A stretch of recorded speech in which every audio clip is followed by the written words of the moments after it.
কয়টা বাচ্চা কয়টা আছে? একটাই, এই জন্য বেশি আদর না?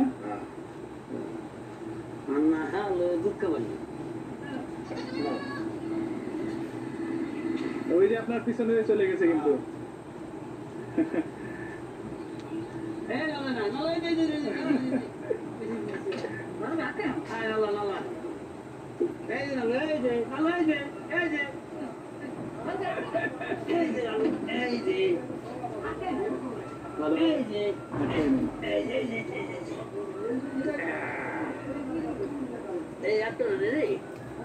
ভালোভাবেই হয় নাই, পড়ে যাইতেছে। এর মা কই? মারা গেছে। আচ্ছা, এই জন্য পিটারে দুধ খাওয়ান। এটা কি অসুস্থ হয়ে মারা গেছে? বছরের আয়ের প্রধান উৎস হওয়ায় এই সকল গবাদি পশুগুলোকে পরম যত্নে পালন করে থাকে এই জনপদের মানুষগুলো। আসলে মায়া মমতা হয়তো এমনই হয়, পশু প্রাণীর সাথে মানুষের